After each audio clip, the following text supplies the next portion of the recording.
Sauriez-vous dire ce qui vous fait vibrer dans la vie? Ou bien, connaissez-vous votre potentiel? Bienvenue sur le podcast Résonance. Tous les mois, parlons développement personnel, spiritualité, émotions, chemin de vie et expérience. Je m'appelle Mathilde Chauveau, je suis sophrologue et consultante en management. J'ai créé ce podcast pour faire résonner votre potentiel en s'inspirant de personnes qui ont réveillé le leur. Et si on explorait des parties insoupçonnées de nous-mêmes? Allez, Résonance, fais-nous vibrer.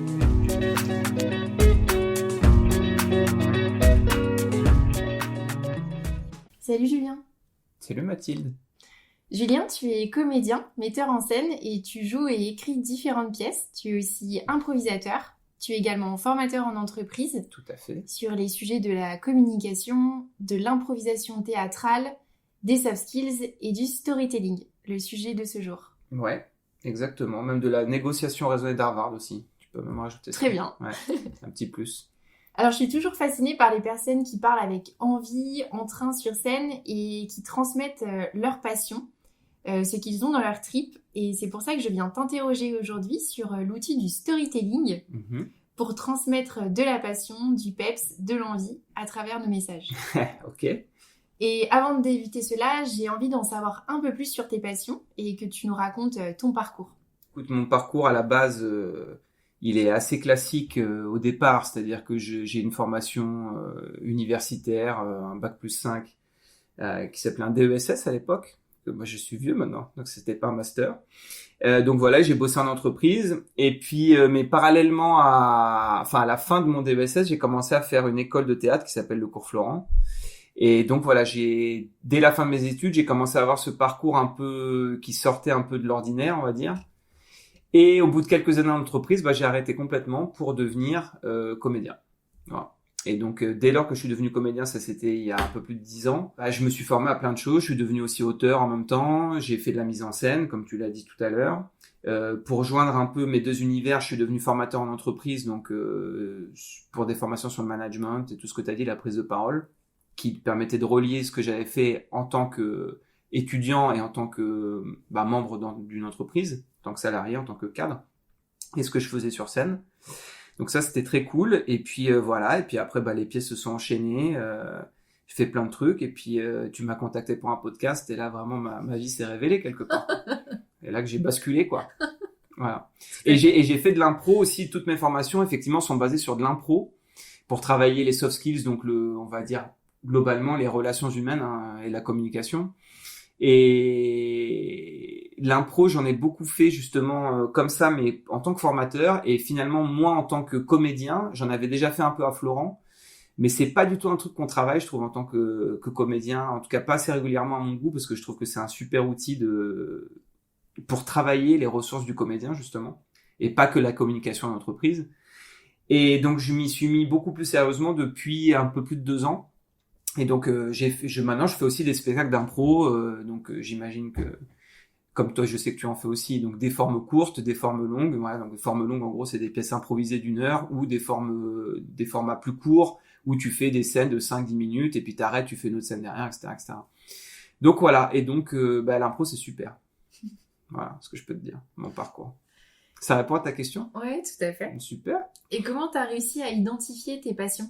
Comment j'ai réussi à identifier mes passions? Eh ben, écoute, en tout cas moi, depuis tout petit, moi j'ai toujours aimé m'amuser dans tous les sens du terme. Donc tout ce qui constitue le jeu. Donc j'adorais jouer au foot, j'adorais jouer avec mes potes, j'adorais jouer à la console, j'adorais jouer tout le temps. Et à l'école, je jouais pas mal parce qu'en fait, je faisais tout le temps le con. Donc je pense que j'avais un profil assez chiant parce que j'étais plutôt genre premier de la classe et en même temps je foutais beaucoup le bordel. Donc j'étais une petite plaie sur pattes pour les profs. Et en fait ma passion, j'ai envie de te dire globalement, je pense que le lien de tout ça c'était l'amusement et rire en fait. Donc comment j'ai identifié ma passion? Quand j'ai commencé à faire notamment mon dernier stage en entreprise, je me rappelle à la fin de mon DESS, avant que je fasse mon école de théâtre, je suis arrivé dans une entreprise très bien, je veux dire, j'ai rien contre, mais qui s'appelle Total, et où ça se passait très bien pour moi, mais cette ambiance, alors que les gens étaient très sympas, c'est vraiment pas une question humaine, mais je me disais, mais c'est ça, je peux pas bosser là en fait. Mais plus largement, je me suis dit, mais je peux pas bosser en entreprise comme ça, c'est pas possible. Ça me fait pas assez rire. Et donc, je me suis dit, il faut que je fasse un truc qui me fait marrer. Donc, il y en a qui font des voyages, voilà. Bah, moi, j'ai fait du théâtre. Et donc, je pense que c'est là que j'ai identifié que ma passion, c'était, je voulais faire de mon métier quelque chose qui m'amuse vraiment. Et après, pour autant, dans les boîtes dans lesquelles j'ai bossé, puisque je suis retourné à l'entreprise plusieurs fois derrière, et j'ai bossé 6 ans en entreprise, moi, à peu près, il y a vraiment des boîtes où c'était très sympa et où il y avait une super ambiance et où, entre guillemets, je me marrais au-delà de faire vraiment des boulots, entre guillemets, sérieux. Mais être sur scène, jouer des personnages, jouer avec les autres, tu vois, jouer avec tes partenaires, jouer avec le public, avoir les réactions du public et tout, c'est ça qui m'amuse le plus. Et donc, je pense que ma passion première, c'est ça, c'est le jeu. Et c'est comme ça que j'ai identifié mes passions, bah, c'est en faisant des trucs qui me faisaient pas du tout marrer, en fait. Voilà. Tu vois, parfois, le besoin émerge du fait que tu fais quelque chose qui ne répond pas à ton besoin. Tout à fait. Voilà. Et qu'est-ce que tu apportes aux gens en passant sur scène? Qu'est-ce que je leur apporte? Bah déjà, tu sais, ils viennent. Alors, en général, ils ont regardé avant un peu la pièce qu'ils venaient voir. Ouais. Donc, ce que je leur apporte, c'est déjà, je suis censé leur de répondre à une promesse, quoi. S'il y a Ouais. écrit comédie sur le papier et qu'ils se marrent pas du tout, Ah que je oui. leur ai pas apporté du rire, ça va pas. S'il y a écrit drame et que je les ai pas émus, ça va pas. Ce qui veut pas dire que dans les comédies, il faut pas émouvoir les gens, bien loin de là. Ouais. Mais en tout cas, je pense que je leur apporte, bah, tu sais, moi, je vais voir beaucoup de spectacles. Je vais beaucoup au théâtre, je vais voir beaucoup de films. Bah, je pense que je leur apporte ce que moi j'attends quand je vais au théâtre, et c'est-à-dire je veux juste être ému dans tous les sens du terme, hein, voilà, rire, pleurer, être sensibilisé à quelque chose. Et j'aime bien moi aussi qu'on m'explique pas trop les trucs, mais qu'on me propose quelque chose qui me fait réfléchir. Et tu vois, parfois j'ai fait, pour le coup, vraiment des comédies où le but premier c'est de faire marrer les gens. Donc ce que je leur apporte, je pense, c'est de les détendre et de les faire rire. Mais quand je peux, en tout cas, j'essaie toujours de choisir des pièces où je trouve que derrière il y a un propos. Et tu vois, par exemple, la dernière pièce que j'ai faite qui s'appelait Deux mensonges et une vérité, j'ai toujours beaucoup aimé cette pièce dès le début, alors que c'est pas forcément le plus gros rôle que j'ai eu à défendre en tant que comédien, parce que j'ai fait des rôles plus importants.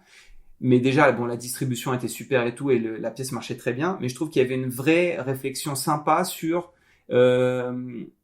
pour te le faire en 2 mots, c'est un couple qui est ensemble depuis, ils fêtent leur 27e année de mariage. Et ils se disent, mais c'est génial, on est encore super amoureux et tout, et on se connaît par cœur. Le mec dit ça à la nana, puis la nana lui dit, mais attends, c'est horrible ce que tu me dis. Si on se connaît par cœur, ça veut dire qu'il y a plus de surprise, il y a plus d'intérêt. Enfin, où est l'intérêt de notre couple? Où est le piment, entre guillemets? Et donc, il y a toute une série d'actions, du coup, qui se passent derrière pour être sur ce thème de qu'est-ce qui fait que on a encore envie d'être ensemble au bout de 27 ans.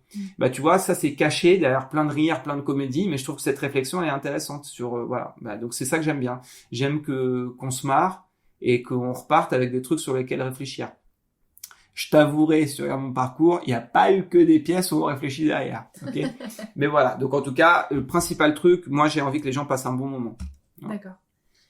Et donc pour toi, c'est important que les personnes puissent repartir aussi avec une prise de conscience. Est-ce que dans tes pièces, tu te dis, voilà, j'ai envie de créer telle prise de conscience chez les gens ou Bah, je dirais que dans les pièces, en tout cas, que j'ai mises en scène, j'ai souvent réfléchi comme ça. C'est-à-dire comment j'ai dirigé les comédiens et comment, t'as un texte, hein, évidemment, tu pars d'un texte qu'un auteur a écrit. Les pièces que j'ai mises en scène, j'ai pas toujours rencontré l'auteur, ça m'est arrivé de le rencontrer. Donc des fois, en fait, t'es face à des énigmes, tu te dis, mais pourquoi il a dit ça, le mec? Tu comprends pas forcément, quoi. Pourquoi il a écrit ça? Pourquoi il fait dire ça à tel personnage? Pourquoi il y a telle réaction? Et souvent, moi, j'ai essayé d'inventer en me disant, voilà, bah, qu'est-ce que je veux que ça raconte, ces pièces-là? Et donc, ouais, j'ai souvent, moi, il y a des thèmes qui m'intéressent beaucoup, comme l'amitié, les relations de couple. Maintenant, j'écris aussi sur... moi, je suis toujours très intéressé... en écriture, en ce moment, j'ai un projet sur, globalement, on va dire, les relations hommes-femmes. Ça, c'est un sujet qui m'intéresse beaucoup. Et aussi, maintenant, j'ai été sensibilisé depuis quelques années à un autre sujet sur lequel j'ai envie d'écrire. Je sais pas encore comment, mais j'y réfléchis. Sur tout ce qui est changement climatique et on va dire où va le monde, j'ai envie de te dire, pour faire très très direct. Et ça m'intéresse aussi ces sujets-là. Et je pense que l'art et tout ce qui est théâtre, cinéma, lecture, et donc storytelling, puisqu'on parle de ça, toutes les histoires qu'on se raconte, elles ont une grande influence sur nos vies. Et je pense que des prises de conscience, ça passe beaucoup, parfois même par des comédies, justement. Bien sûr. Et qu'il y a beaucoup de sujets sérieux qu'on cache dans des comédies pour comme ça c'est sympa, les gens viennent, rigolent, etc. Mais je pense qu'il en reste quelque chose et que ça fait partie de ce qui fait réfléchir les gens, ce qui aide à faire réfléchir les gens. Et qu'est-ce que les gens t'apportent quand ils viennent te voir? Bah, c'est génial quand ils viennent me voir au théâtre, par exemple, tu veux dire, parce que des fois ils viennent me voir dans la rue, bonjour, où est le métro, ça c'est d'accord, ok. Alors quand ils viennent me voir au théâtre, bah, en tout cas, à titre complètement égoïste, bah, jouer sur scène et notamment, moi j'ai fait beaucoup de comédies, donc comme t'as pu voir, enfin voilà, bah, quand tu fais marrer les gens, bah, moi ça m'apporte beaucoup de plaisir, tout simplement. Et puis ça apporte aussi beaucoup d'énergie de jouer. D'ailleurs, je trouve que c'est très différent le jeu sur scène et le jeu à la caméra pour le coup. C'est pas du tout le même travail parce que ce que j'aime bien sur scène, c'est que tu as un rapport direct avec les gens et que ça t'apporte je sais pas, c'est enrichissant. Je trouve il y a une alors ça se passe pas toujours bien. Il y a des soirs où ça t'apporte de la colère ou de l'énervement parce que ça se passe pas comme tu veux. Mais globalement, quand ça se passe bien et comme tu veux, bah je trouve que c'est très énergisant de jouer. Et d'ailleurs, souvent, c'est pour ça que les comédiens, souvent, quand on sort de scène, après, on va bouffer notamment quand on est en tournée, quand on est ensemble, on va bouffer au resto, on se couche à 2h du mat et tout, parce que tu sors avec une énergie, c'est un peu grisant, tu vois. C'est hyper sympa, en fait, de jouer, Bien sûr. Donc, moi, je dirais que ça m'apporte de l'énergie, principalement. C'est ressourçant de jouer. C'est fatigant et ressourçant en même temps, d'ailleurs. C'est bizarre. Ouais. J'ai vu une vidéo TEDx de Muriel Mayette, qui est comédienne et metteur en scène.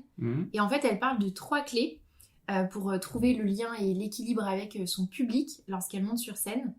Et elle nous parle des 3 secondes. Lorsqu'elle arrive, elle dit bonjour. Et elle compte 1, 2, 3. Et en fait, elle se réfère à cette énergie avec le public. Elle nous parle aussi de la balance. La balance, c'est comme s'il y avait un plateau en fait entre elle et le public. Et en fait, c'est comment elle va équilibrer. Équilibrer avec sa posture physique, mais aussi comment elle est vigilante à elle-même, le fait de ne pas s'oublier, parce que le mental pourrait partir. Donc, elle est toujours connectée à son corps et son ancrage, son énergie. Et elle nous parle aussi de la 3e clé qui est le boomerang, le donner et recevoir. Elle envoie une énergie au public et le public lui renvoie quelque chose et que c'est un cadeau et qu'il n'y a pas de bon ou mauvais cadeau, mais c'est qu'il est à accepter tel qu'il est. Quelles sont toi tes astuces pour créer du lien avec ton public sans avoir de réponse directe? Bah, je dirais alors je reviens juste déjà sur ce que je viens d'entendre que je ne connaissais pas, de ce que tu me dis de ces 3 clés. Si jamais il y a des gens qui sont en école de théâtre qui nous écoutent, je trouve que ces 3 clés sont très pertinentes, mais pour l'instant, vous occupez pas de ça. Jouez, découvrez-vous. Ça, je trouve que c'est vraiment la réflexion de quelqu'un qui a de l'expérience, qui a mûri son truc. Et je trouve ça et je me retrouve d'ailleurs pas mal dans ce qu'elle fait, mais pas très consciemment. C'est-à-dire, quand j'entends ce que tu dis, je me rends compte qu'effectivement, oui, je suis d'accord. Mais c'est pas un truc que moi j'ai spécialement conscientisé, ça. Mais en tout cas, je suis d'accord que il y a un truc qui est vrai, c'est quand donc encore une fois, là, si on parle de théâtre et donc il y a un public qui te voit en direct. Quand je dirais ma clé principale, moi, c'est qu'il faut que tu respires. C'est tout.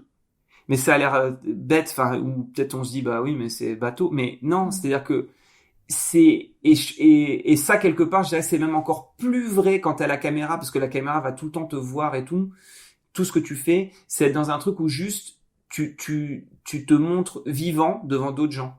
Sans essayer alors il y a un rôle que tu as travaillé avant, évidemment, tu as des rendez-vous, tu sais à peu près ce que tu dois faire, mais il faut juste que les gens, et moi c'est ce que j'ai envie de croire quand je suis spectateur, ils jouent le jeu, ils savent très bien que tu es un comédien, ils arrivent, ils voient, alors encore une fois sur scène, c'est encore, il faut encore un plus grand effort, puisque évidemment, au cinéma, tu peux être maquillé, tu peux être machin. Mais là, sur scène, ils savent très bien que s'ils regardent leur monde, c'est leur vrai monde, que s'ils regardent derrière, ils voient le mur du théâtre, et qu'ils sont pas dans un autre univers, et qu'ils sont, voilà. Mais ils jouent le jeu d'y croire. Donc toi, ce que tu dois leur rendre, pour moi, et là où ce qui peut t'aider comme truc pour être dans cette connexion avec les gens, bah c'est toi, tu te présentes à eux et t'es le personnage et tu respires comme le personnage et t'es là et t'es juste présent. Donner juste ta présence. Et donc pour moi, je trouve que ça passe beaucoup par la respiration, ne pas faire un truc forcé. Mais comme elle dit justement, tu vois, moi ce que j'entends quand elle dit bonjour et je prends 3 secondes pour respirer et j'attends, bah c'est juste, en fait, t'es là et c'est tout. C'est ça. C'est juste donner ta présence. Voilà. Donc mon truc, moi, principal, ce serait respirer. Ne vous précipitez pas. Quand vous marchez, marchez vraiment. Quand vous vous asseyez, asseyez-vous vraiment. Quand vous engueulez l'autre, engueulez-le vraiment. Quand vous aimez l'autre, aimez-le vraiment. Enfin voilà, c'est tout. Et ça dure 1h30, puis après tu reprends ta vie, et puis voilà. Et des fois le personnage il est très proche de toi, donc c'est très facile. Des fois il est plus loin que toi, et donc là t'as travaillé différemment pour l'atteindre, mais tu respires en fait. Mais tu vois, je fais aussi plein d'autres trucs, hein. Quand tu fais de la musique, tu joues d'un instrument, c'est pareil, tu respires avec l'instrument. Quand tu fais des sports de combat, faut respirer, faut pas être stressé, faut être dans l'écoute de l'autre. Et quand tu fais de l'impro, je trouve que c'est encore plus vrai parce que tu sais jamais ce qui va se passer. Donc tu choisis un axe, tu choisis un personnage, tu te lances là-dedans, l'autre en face il en choisit un aussi, et vous respirez la scène, et voilà. Et en général ça se passe bien. Et alors pour en venir à notre sujet principal du storytelling, comment tu définirais le storytelling ? Eh ben le storytelling pour moi c'est un outil pour partager des expériences. Voilà.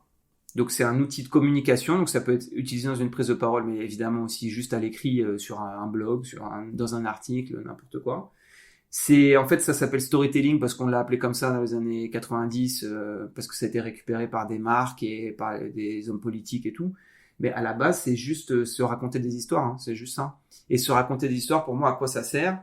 Ça sert à partager des expériences avec les gens. Et après, il y a des genres. Tu les partages de façon drôle, tu les partages de façon triste. Tu vois, c'est une tragédie, c'est une comédie, ça c'est autre chose. Mais juste, tu partages quelque chose. C'est un super moyen de partager. Au lieu d'expliquer, tu racontes une histoire et les gens, ça fait appel à leurs émotions, à leur imaginaire et ils partent avec quelque chose. Voilà. Beaucoup plus que si tu leur avais expliqué. Enfin, moi, personnellement, quand on m'explique par A plus B que dans le cerveau, il y a telle hormone qui est sécrétée pour te faire, c'est ça qui fait que t'es content, c'est ça qui fait que t'es triste et tout. Ça m'intéresse un peu, mais franchement, en fait, je m'en fous. Je préfère juste être content ou être triste. Voilà. Et donc ça passe par les histoires. Bien sûr. Et donc, pour toi, c'est une belle pratique pour exprimer, par exemple, sa passion ? Ah bah complètement. Et d'ailleurs, je dirais même que parfois, en faisant du storytelling, tu peux te rendre compte que tu as des passions alors que tu t'en rendais même pas compte. En gros, le storytelling, tu prends des expériences que tu veux raconter aux autres et ça sert à donner du sens justement à tes expériences. C'est-à-dire, en gros, mais pourquoi ça te touche et pourquoi ça toucherait quelqu'un d'autre. Donc, si t'es passionné par un sport, par une activité, par ton métier, par machin, bah en essayant de réfléchir, mais pourquoi ça me passionne ça ? Qu'est-ce qui me plaît là-dedans ? Et que tu fais un processus de storytelling, que tu essaies de dire, mais qu'est-ce qui m'a amené là ? Qu'est-ce qui fait que je suis heureux de faire ça ? Comment je pourrais partager ça avec quelqu'un ? Et ben quand tu réponds à ce processus-là, bah tu comprends déjà ce qui t'arrive et tu le transmets aux autres. Et donc évidemment, ça marche pour les passions, mais ça marche pour toutes les expériences, mais à plus forte raison pour les passions. Carrément. Je pense qu'il n'y a jamais de hasard au fait que quelqu'un fasse 10 heures de foot par semaine ou fasse, alors qu'il bosse toute la journée, fasse 1 heure de peinture le soir. Enfin, tu vois, on parle d'art, on parle de sport, mais n'importe quoi, lire. Il y a des gens qui vont au bout du monde pour écouter le concert de quelqu'un. Bah voilà, ils sont passionnés par ces artistes, et ça peut être les Spice Girls, hein, c'est très bien. Je veux dire, moi, j'ai plein de copines qui sont allées à Wembley pour la réunification des Spice Girls, elles sont passionnées par les Spice Girls, ben c'est super. Qu'est-ce que ça leur a apporté dans leur vie ? C'est ça qui est intéressant avec le storytelling, tu peux répondre à ça et tu peux le partager avec les autres. Et je trouve que ce qui est vraiment intéressant avec le storytelling, c'est que ça vient vraiment transformer des choses parfois qui peuvent être ordinaires en extraordinaires. Exactement. Et en fait, c'est aussi mettre du rythme, de l'aventure, de l'émotion et aussi de l'humanité dans nos histoires. Et quand je prends l'exemple dans les formations en prise de parole en public, quand on demande aux participants de mettre une touche de storytelling ou bien juste de faire leur présentation au départ, en fait, il y a une grande différence entre quelqu'un qui va juste parler d'un sujet, mais qui n'a pas en fait inséré une touche de storytelling, parce qu'il y a quelque chose de beaucoup plus monotone, beaucoup plus simple, un peu plus fade, alors que dès qu'on rajoute du storytelling, ça prend tout de suite forme différemment. Mais en fait, je pense qu'on a une capacité instinctive humaine à à tout de suite ressentir qu'on nous raconte une histoire. Et dès qu'on sent qu'il y a une histoire, en général, ça nous accroche. Donc, on est tout de suite accroché par un truc comme le storytelling. Quand on sent qu'il y a qu'on va entendre une histoire, on est intéressé. Alors après, des fois, l'histoire est chiante ou mal structurée, et puis on décroche, ça c'est autre chose. Mais je pense que ce que tu dis, c'est ça, c'est que dès qu'on sent qu'il y a une histoire, déjà, ça nous capte. Et quand une histoire est bien faite, en tout cas, on l'écoute. Et après, voilà, il y a toujours, et ce que j'adore avec les histoires, mais c'est comme ce qu'on disait sur scène, ou quand tu as cité cette personne qui disait sa troisième clé, c'était le boomerang. Bah, une histoire, c'est un boomerang aussi, parce que t'envoies un truc, il y a une personne qui le reçoit, et elle, en fait, elle va faire le travail elle-même mais cette histoire, qu'est-ce que ça raconte aussi de moi? Et quelque part, quand tu vas voir des films ou des pièces qui te plaisent et tout, je pense que prends un pas de recul, justement, et dis-toi toujours qu'en général, ce qui te plaît, des fois, tu découvres des choses, donc tu découvres un aspect de l'humanité que tu connaissais pas, mais des fois aussi t'entends des trucs, tu dis ah mais c'est génial parce qu'en fait c'est une histoire sur une princesse ou une SDF voilà en 1802, mais en fait moi qui habite à Paris aujourd'hui en 2020, ça me raconte quelque chose de moi. Tu vas faire toi-même des références à ça. Et donc ouais, je pense que c'est vraiment un vrai plus de maîtriser cet outil pour communiquer et encore une fois pour partager. Et pour rebondir aussi sur ce que tu disais, c'est vraiment un choix de faire une histoire de quelque chose ou pas. C'est-à-dire que pour moi, rien n'est histoire et tout est histoire. C'est-à-dire que si je te dis... d'ailleurs, c'est dans mes formations, c'est un exemple que je donne. Tu vois, je donne une biographie, je donne 2 biographies de Steven Spielberg, mais des biographies en 3 lignes. Hein. Je leur dis, voilà, Steven Spielberg, il est né en 1946 dans l'Ohio, Cincinnati, dans l'Ohio. Son père s'appelle comme ça, sa mère s'appelle comme ça. Ses parents divorcent quand il a tel âge. De telle année à telle année, il est marié avec telle personne, et puis il a réalisé plein de films pendant 50 ans de carrière, dont E.T. J'en ai une première version, j'en ai, ça vous raconte quoi? Et ils me disent, bah ouais, c'est factuel, voilà, j'apprends des trucs, il est réel, il est ceci, ok. Et maintenant, je leur dis, bah regarde, je vais vous raconter cette version de Steven Spielberg, et dites-moi ce que ça vous raconte. Et là, je leur dis, bah Steven Spielberg, c'est un enfant du baby-boom, qui a été profondément marqué par le divorce de ses parents. Et du coup, il a traité ça dans sa filmographie en mettant souvent en scène des personnages d'enfants qui sont confrontés à l'incompréhension des adultes, parce qu'il a très mal vécu son enfance et sa perte de repères quand ses parents divorcé. Et du coup, il a réalisé des films sur le sujet comme E.T. ou Rencontre du troisième type. Et après avoir divorcé lui-même, il s'est réconcilié avec son père en 1989, Indiana Jones et la dernière croisade. Et là, je leur dis, ça vous fait quoi sur Spielberg? Et là, ils me disaient, d'accord, je comprends, j'ai l'impression alors qu'ils sont pas réalisateurs de cinéma, peut-être qu'ils ont même pas vu ces films, mais par contre, tout le monde peut se mettre à la place de quelqu'un qui a divorcé, tout le monde peut se mettre à la place de quelqu'un qui a eu des parents qui divorcent, même si tu l'as pas vécu, c'est-à-dire que tu peux t'imaginer ce que ça fait. En général, les gens ont eu un père ou une mère, donc ils peuvent, et même quand on n'en a pas eu, bah du coup on peut avoir un manque par rapport à ça, donc s'imaginer ce que c'est de se brouiller avec un membre de sa famille important et de se réconcilier avec lui, et donc tu vois tout de suite tu dis ah d'accord, et même il y a des gens qui me disent ah bah du coup ça me donne envie de regarder le film, parce que maintenant que je sais ça, ça m'intéresse de voir comment il a traité le truc et tout. Donc voilà, et pourtant pour moi c'est 2 versions d'une même chose, mais il y a une version qui est en histoire et une version qui est pas en histoire, donc c'est un choix de faire des histoires. Voilà. Et qu'est-ce qui, toi, t'a poussé à former les gens au storytelling? Ce qui m'a poussé, déjà de façon terre à terre, c'est que, entre guillemets, ça faisait sens avec mes parcours différents. Tu vois, ma formation d'auteur, ma formation de comédien et le fait que je sois toujours connecté au monde de l'entreprise et que c'est un outil qui est quand même très utilisé en entreprise. Donc à la base, on va dire que j'avais les compétences. Et puis moi, en fait, dans toutes mes formations, ce que j'aime bien, c'est aider les gens à construire ensemble, à se développer, à communiquer. Et je trouve que c'est un super outil de communication. Donc je trouvais ça intéressant de leur transmettre ça. Et je trouve que moi, en tout cas, la façon dont je l'aborde est ludique et interactive, parce que je leur fais pas du storytelling directement business en disant voilà, vous êtes en entreprise, regardez, ça c'est le storytelling de Kodak, ça c'est Nike, ça c'est machin, allez bam, on va faire pareil, c'est super. Moi, on parle de films, de trucs on est dans du décalage en fait au début, on parle de films qu'ils ont connus, on parle de références comme ça, on analyse ça, donc déjà je leur donne des clés pour décoder tout le storytelling qu'ils ont autour d'eux tous les jours et dont ils ont peut-être même pas conscience. Et après je leur dis voilà ce que vous pouvez récupérer pour le faire vous, et puis on met de l'impro aussi là-dedans, on s'amuse, on joue. Donc le storytelling j'adore parce que c'est vraiment une des formations où je peux le plus mixer l'artistique, parce que écrire pour moi c'est vraiment un art à part entière. Après t'écris pas toujours des œuvres d'art, mais en tout cas il y a vraiment une vraie technique. Donc mélanger l'artistique avec le côté entreprise, tu vois, et développement personnel. Je trouve que c'est vraiment un outil de développement personnel, se raconter et c'est mieux se comprendre. Ouais, voilà. C'est clair. Et d'ailleurs, se raconter, je trouve que c'est pas toujours simple de se raconter, de parler de soi ou de sa passion dans différents univers, que ce soit dans une présentation. Tu devrais faire ma formation, Mathilde. Mais je l'ai déjà faite, ta Alors, formation. du coup, tu te souviens pas de moi? C'est pas du tout vendeur pour mes techniques. Est-ce que ça a changé ta vie de faire cette formation? Oui, ça a changé ma vie.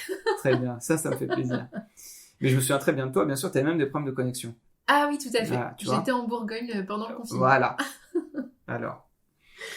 Donc je t'ai interrompu, dis-moi. Oui, du coup je disais c'est quand même pas facile pour tout le monde de parler de soi, de sa passion, que ça soit dans un entretien, une présentation, une conférence. Et parfois on peut craindre d'être trop prétentieux ou trop modeste, de pas trouver ce bon curseur. Et je trouve vraiment que le storytelling ça permet cette finesse, ce côté ludique en fait. Et de pouvoir parler de soi, de sa passion. Et c'est pas pour abuser d'un narcissisme mal placé. Je le vois pas comme ça, mais je le vois vraiment comme adopter le juste ton pour exprimer qui l'on est à l'oral ou à l'écrit. Et pour toi, en quoi le storytelling pourrait aider les personnes à parler de leur passion? Plus globalement, pour répondre à la question, je trouve que le storytelling, justement, c'est un super outil pour parler de soi, parce que quand tu commences à écrire, et avec voilà les techniques qu'on partage, mais même là, je dirais même pour un auteur qui veut écrire quelque chose, en fait, la règle numéro 1, c'est tu te lances, t'écris quelque chose. Et en écrivant, en réécrivant ton histoire, en fait, tu vas comprendre de quoi tu parles. Ouais. Donc, par exemple, si on prend une passion, en fait, tu vas vraiment parler de ta passion, justement, et c'est là où c'est un super outil pour les gens, justement, qui sont peut-être timides ou qui ont peur de manquer d'humilité en parlant d'eux, etc. C'est qu'en fait, tu peux jamais parler complètement de toi. Et tu peux jamais raconter tout ce que tu es à quelqu'un comme ça en 2 secondes. Mais par contre, tu vas choisir un angle, donc un prisme, par exemple une passion, et en parlant de cette passion, tu vas parler de toi, mais en fait, entre guillemets, tu vas pas t'en rendre compte. Parce que pour toi, tu vas parler de ta passion. Et tu vas te mettre en scène, faire une histoire, par exemple, de toi qui découvre cette passion, ou comment cette passion a changé ta vie, et comme ça, tu vas parler de toi. Donc justement, il y a quand même une démarche artistique aussi là-dedans, je trouve, c'est que tu mets une histoire devant toi. Et ça te protège, en fait. Si justement t'es timide ou que c'est un super outil pour combattre ta timidité, de faire du storytelling, parce que tu vas mettre en avant ton histoire et tu vas parler de toi sans le faire, en fait. C'est-à-dire indirectement. Parce que les gens, ce qu'ils vont écouter, c'est une histoire ils vont entendre de quoi tu parles, et en comprenant ça, ça va aussi parler de toi. Là, je reprends l'exemple de Steven Spielberg. Quand tu regardes Indiana Jones et la dernière croisade, donc Indiana Jones qui se réconcilie avec son père, et toi, tu suis l'histoire d'Indiana Jones qui se réconcilie avec son père. Si tu sais peut-être même pas que c'est Steven Spielberg qui a fait le film, et à la limite, tu t'en fiches. Mais lui, ça lui a permis de sortir là-dedans, de dire, j'ai compris des choses sur la relation que j'ai avec mon père, et je me suis réconcilié avec lui. Il a mis ça là-dedans. Et toi, t'as vu juste l'histoire.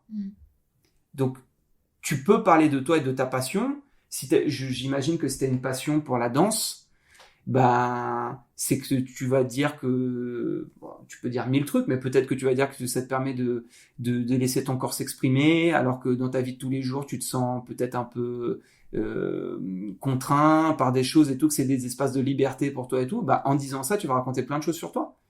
Mais aux gens, tu vas leur parler de la danse, et tu vas leur parler de toi qui découvre la danse, tu vas pas leur parler de toute ta vie. Mais en parlant de ça, tu vas créer tout un univers sur toi que nous on peut projeter, qu'on peut imaginer. Donc au contraire, c'est un outil, vraiment je trouve que c'est le boomerang, ce que je disais tout à l'heure, c'est-à-dire qu'il y a un outil où tu vas te découvrir plus toi-même en écrivant, et quand tu vas le transmettre aux autres, quand tu vas le raconter, ils vont découvrir des choses de toi, mais de façon pas du tout impudique, je trouve. Parce que tu auras choisi ce que tu veux raconter et tout, ça va parler de toi, tout simplement. Voilà. Et je trouve que c'est aussi une belle pratique pour se questionner sur notre propre passion, et aussi faire le point, où est-ce que j'en suis par rapport à cette passion, et de pouvoir soit montrer ou bien se montrer à soi-même à quel point ça nous touche et ce que l'on peut faire de cette passion. Et est-ce que le storytelling demanderait aux personnes de reconnaître leur propre capacité intérieure? Je pense que c'est pas un préalable. Je pense que c'est pas un préalable. Par exemple, moi, quand je t'ai parlé en fait, j'avais envie de jouer et tout, je suis juste parti d'un constat, d'un besoin que j'avais. J'ai besoin de m'amuser. Et je me suis dit, c'est quoi les métiers où on s'amuse? Donc, je pouvais plus être footballeur, et puis j'avais peut-être pas les capacités, je pouvais pas. Où est-ce que j'allais jouer? Tu vois, je me suis dit, je vais découvrir le théâtre. Et après, en découvrant le théâtre, j'ai découvert certaines capacités que j'avais ou certaines capacités qu'il fallait acquérir pour devenir comédien et s'amuser plus sur scène. Donc, je pense qu'en tout cas, le storytelling, c'est pas un préalable de connaître vraiment tes capacités intérieures. Par contre, quand tu vas commencer à te dire, tiens, je suis passionné par ça, j'ai envie de parler de ça. Et au fur et à mesure, tu vas te rendre compte, voilà, en fait, j'adore le piano, hein. Et qu'est-ce qui te manquait au début pour faire du piano? Et qu'est-ce que t'as découvert en faisant du piano? Et tiens, t'as découvert par exemple que alors que tu pensais que t'étais une feignasse, que t'avais la capacité de te mettre 1h30 tous les jours derrière un piano pour apprendre du piano. En fait, t'as découvert que t'étais persévérant, par exemple. C'est une qualité que tu croyais que t'avais pas. En fait, tu l'as. Parce que qui libère 1h30 de son temps tous les jours pendant 3 mois pour apprendre à jouer tel morceau que t'as adoré, que t'as entendu dans un film ou je sais pas quoi. Donc tu vois, je pense que c'est pas un préalable, mais en te racontant, en découvrant les besoins que t'avais, les capacités que t'as mobilisées pour répondre à tes besoins, répondre à tes problèmes et tout, qui est le départ de tout storytelling, c'est une question. Qu'est-ce qui me manque? Qu'est-ce que je voudrais? De quoi j'ai besoin que j'ai pas? Et en travaillant ça, en cherchant tes solutions et en arrivant à ta réponse, à ta vérité à toi sur ce sujet-là, tu découvres tes ressources et tu découvres, tes capacités aussi. Oui, voilà, tes forces, tes capacités. Voilà. Et donc, clairement, parfois des gens sont habiles là-dedans et ont déjà conscience de ce qu'ils veulent parler à la base et donc de justement leur capacité intrinsèque et ce qu'ils doivent mobiliser pour réussir quelque chose. Et des fois, ils le savent pas. Et en se racontant, en se questionnant, ils le découvrent. Donc je pense que ça va dans les deux sens. Ça peut te permettre de découvrir aussi le storytelling, de te découvrir. Et en racontant une histoire, de permettre aux autres gens de te découvrir. Parce que toi, tu t'es découvert en te racontant. Oui. Et quel conseil donnerais-tu aux auditeurs pour devenir plus influents en prise de parole en public? Alors évidemment, le premier conseil, c'est suivre ma formation. Mais là, comme toi, tu vois, ta vie est transformée, t'es transfigurée depuis cette formation. Tout à fait. Mais j'en donne aussi des formations. Voilà. Ça c'est super.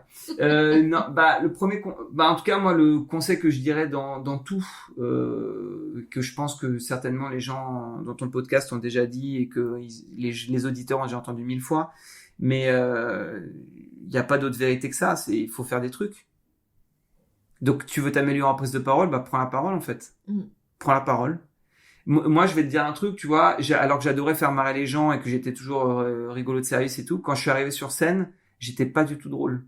J'étais nul. Franchement, moi, quand je repense à mes premières scènes à Florent et tout, je pense que j'étais vraiment nul. Tu dis dans la classe, à ton avis, dans 10 ans, qui devient comédien? Je pense que personne ne dit, lui, il va devenir comédien. Mais encore une fois, je pense, c'est pas que j'avais pas les capacités, mais c'est que je me cachais derrière plein de trucs et j'avais besoin d'aller à l'épreuve du feu, d'y aller pour casser justement ces barrières-là et pour arrêter de me cacher derrière ça et devenir meilleur en tout cas. Après, que je sois bon ou pas, ça c'est subjectif, hein. Il y en a qui doivent trouver que je suis à chier, peu importe.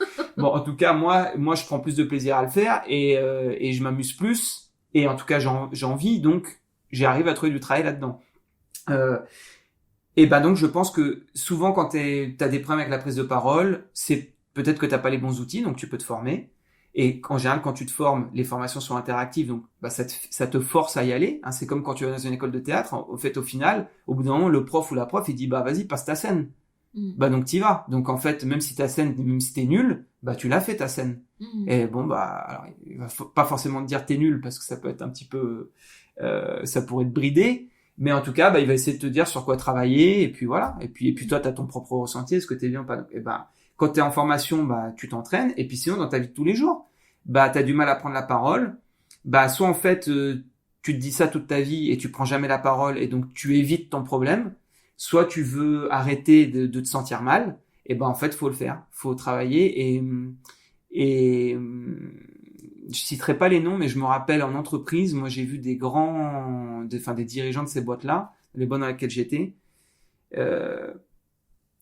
devoir prendre la parole, parce que dans des séminaires où ils devaient prendre la parole, et être vraiment très fébrile. Tu vois, tu sentais qu'ils étaient pas préparés, qu'ils avaient peur. Donc évidemment, ça se sent. Mais tu vois, ces gens-là, j'ai eu l'occasion de les revoir après derrière, et je peux te dire que c'est devenu des super orateurs. Alors évidemment, peut-être qu'ils avaient les moyens de se former et des conditions favorables pour le devenir. Mais en tout cas, ce que je veux dire, c'est que comme tout, il y a de l'inné. Et comme tout, il y a de l'acquis. C'est des gens qui sont naturellement plus ou moins bons dans certains trucs. Mais si tu as envie d'y arriver, que tu travailles, tu peux toujours surpasser tes problèmes de départ. Donc, pour faire très simple, tu veux devenir meilleur en prise de parole, mon premier conseil, à chaque fois que tu as l'occasion de prends la parole. Et ça va être une souffrance au début, peut-être. Ça va être difficile, mais plus tu vas le faire, plus tu vas respirer, plus tu vas t'améliorer et plus tu vas réussir à prendre du plaisir. Et moi, je pense que ce qui fait juste que maintenant je suis comédien, qu'on a ce podcast ensemble et qu'on parle de, comédien, auteur, machin et tout, c'est que les premières fois où j'ai été chez Florent et que j'ai passé des scènes, je me suis trouvé archi nul et j'ai pris aucun plaisir. Et j'ai juste pas lâché le truc, en fait. Et j'ai continué à le faire. Voilà. Ouais. Et c'est tout. Donc, je pense que s'il faut deux conseils, allez-y et persévérez. Voilà. Et c'est évidemment plus facile d'aller vers des trucs sur lesquels on prend du plaisir immédiat. Et je le comprends très bien. Mais quand tu as l'impression que c'est important pour toi de prendre la parole, parce que si c'est pas du tout important pour toi, le fais pas, c'est pas grave. Si c'est important pour toi, fais-le, et tu y arriveras et ça va être cool. Ouais. Et c'est vrai qu'en formation, prise de parole en public, on conseille souvent aux personnes de vraiment structurer leur discours, de le préparer, parce qu'en fait, souvent, on n'a pas forcément ces techniques de préparation. Et donc, je pense que c'est hyper important. Et pour toi, quels seraient les points clés du storytelling ? Là, par exemple, si une personne veut construire son storytelling dès aujourd'hui, qu'est-ce que tu dirais ? Je dirais ce que je leur dis en formation, c'est-à-dire premier truc de comprendre qu'une histoire, c'est toujours l'histoire de quelqu'un. Donc, de mettre en scène un personnage, quelqu'un d'humain. Enfin, c'est de faire sortir de l'humanité le storytelling. Donc, mettre en scène un personnage et le caractériser, notamment dans son état émotionnel. Est-ce que mon personnage, au départ, il est triste, il est content, il est heureux de sa vie, il trouve que sa vie ne le satisfait pas. Enfin, voilà, comment il est au début. Donc, de comprendre ça, qu'on met en scène quelqu'un. Et ensuite, de comprendre qu'il y a une structure sur laquelle tu peux te reposer pour agencer tes idées, en fait. Et que une histoire, c'est des étapes. Alors évidemment, là, je parle pas à des scénaristes qui peuvent faire des choses beaucoup plus complexes, mélanger les étapes dans tous les sens, voilà. Mais pour des gens qui veulent déjà juste commencer à raconter des histoires, il y a une structure que tu peux suivre et qui te permet d'agencer tes idées pour avoir ce qu'on dit tout à l'heure, c'est accrocher les gens et qui disent « Ah, tiens, là, il y a une histoire que je dois entendre. » Ah d'accord, ah au début c'est comme ça, ah puis d'un coup il se passe ça, donc c'est plus comme ça. Ah il veut faire ça. Ah le personnage veut faire ça, ah oui mais il n'y arrive pas, il y a des difficultés, il y a des obstacles. Ah il a essayé de faire ça, il croit que ça marche, ah puis finalement ça marche pas, donc il doit trouver une nouvelle technique. Ah il persévère, ah ok il y arrive. Ouh là là ça a l'air d'être un très gros obstacle, comment il fait? Ah il a fait ça pour y arriver, ah d'accord. Et donc maintenant mon personnage il est comme ça, donc il est plus comme au début, il a appris ça, et du coup maintenant sa vie c'est devenu ça. Voilà. Et ça, c'est les étapes d'une histoire. Tu as un personnage dans un équipe de départ. À un moment, il a un objectif qui lui est donné par l'extérieur. Je dis n'importe quoi. Tu étais dans une boîte, tu t'es fait licencier alors que tu voulais rester. Ça y est, tu es sur le marché du travail. Alors que tu n'avais pas du tout envie, c'était pas ton truc. Qu'est-ce que tu fais maintenant? Et là, peut-être tu t'es dit, tiens, j'ai une occasion, qu'est-ce que j'aimerais faire dans ma vie? J'ai jamais fait ça, ça me plairait. Est-ce que je pourrais m'en sortir? Et là, tu commences à te renseigner, puis tu vas te former, puis tu fais une rencontre. J'ai rencontré du coup cette personne que j'avais jamais rencontrée de ma vie, qui me parle de ça. J'apprends ça. Et puis tu vois, il se passe des trucs. Et puis finalement, tu te retrouves, ça y est, t'es chorégraphe à l'Opéra Bastille. Tiens, c'est marrant. Alors qu'avant, t'étais comptable à la Poste. Quel parcours, tu vois? Et là tout de suite tu te dis oui là c'est très inattendu, donc tu dis il y a sûrement une histoire à raconter, mais il y a des choses beaucoup plus simples, mais quand tu respectes la structure ça te permet d'accrocher les gens et qu'ils aient envie de t'écouter et ça leur parle de toi et ça leur parle d'eux. Voilà. Donc le conseil que je dirais, mettez toujours en scène un personnage et apprenez déjà une structure basique qui vous permet d'agencer vos idées et vous allez pouvoir déjà raconter des super histoires si vous êtes authentique et que vous mettez un peu de vous là-dedans. Vous allez raconter des histoires très bien. Oui, c'est sûr, parce que quand tu racontes tout ça, en fait, nos vies, c'est du storytelling, finalement. Mais comme je t'ai dit tout à l'heure, c'est un choix. Ouais. C'est toi qui décides de faire une histoire de quelque chose ou pas. Moi, je peux te raconter le théorème de Pythagore et te dire alors attends, j'essaie de pas dire une connerie. La somme des carrés des côtés est égale au carré de l'hypoténuse. Je crois que je suis à peu près bon. Donc, je peux te raconter ça, c'est un théorème. Ouais. Mais si je te raconte la vie de Pythagore et que, alors là, pour comment j'invente, parce que je veux pas que les gens prennent ça pour avoir compteur, je suis en train de dire n'importe quoi, mais que je te dis que, par exemple, ce théorème-là, au début, il a dû vachement lutter pour le faire accepter parce que des gens ne voulaient pas en entendre parler et bah là, t'es une histoire humaine, t'as un personnage qui pense qu'il a une vérité et personne ne veut l'entendre. Hop, il se met à combattre des préjugés, il se met à essayer il reçoit peut-être des menaces, il tient malgré tout bon, etc. Et puis il arrive à imposer sa vérité, bah hop, t'as une histoire. Et pourtant, c'est le théorème de Pythagore. Bon, peut-être que c'est pas arrivé à Pythagore, peu importe. Mais voilà, il y a des mecs qui se sont fait brûler pour dire que la Terre était pas au centre de l'univers. Bah t'as une histoire à faire sur ça, parce que tu sais que des années plus tard, on sait maintenant qu'ils disaient la vérité. Bah, comment ils ont vécu le fait d'être persuadés que c'était vrai, et en fait, voilà. Mais malgré tout, si le fait factuel, c'est juste de dire la Terre est pas au centre de l'univers. Point. Ça, c'est pas une histoire. Donc, c'est toujours un choix de faire une histoire de quelque chose. Ouais. Et de ta passion, de ton métier, de ton parcours, de ce qui est important pour toi dans la vie, c'est un choix. Merci beaucoup, Julien. Je t'en prie. Ce que je retiens de ce podcast et ce qui résonne en moi, c'est de se servir du storytelling comme un outil pour réfléchir à ce que je vis, à ce que j'aime faire, ou bien pour me relier à mon potentiel, à mes forces, et les mettre en mouvement par la création d'histoires. Je me sers de mes expériences vécues pour en créer un chapitre de livre, sans s'identifier à celui-ci. Une histoire parmi tant d'autres, à raconter ou à se raconter. Le storytelling peut aussi aider à donner de la compréhension, de la saveur, de l'intensité, des émotions à une situation, à une relation ou à un état intérieur. Le storytelling peut être utilisé pour faire ressortir une histoire d'une expérience vécue, sans parler de soi directement. Et selon l'objectif de la prise de parole, l'histoire va être orientée différemment. Certains informeront, d'autres feront prendre conscience, ou bien donneront à réfléchir sur un sujet. Lorsque je suis en situation de présenter ce que je fais ou une partie de qui je suis, je peux aussi utiliser la position méta, c'est-à-dire qui observe du dessus le personnage que je suis dans cette situation et à quoi je contribue. Quel jeu est en train de se manifester dans cette situation ? Suis-je l'acteur, l'actrice principale ou non ? Quelle partie prenante de l'histoire suis-je ? Quel choix je fais dans cette situation ? Et avant tout, est-ce que je prends du plaisir dans cette histoire ? Et vous, qu'est-ce qui résonne en vous ? C'était le podcast Résonance. Vous pouvez vous empresser de suivre les autres podcasts sur toutes les plateformes d'écoute et nous suivre sur la page Instagram Podcast Résonance où seront annoncés les nouveaux thèmes. Si cela vous a plu, vous pouvez nous laisser des étoiles et des commentaires. Et surtout, n'hésitez pas à les propager autour de vous.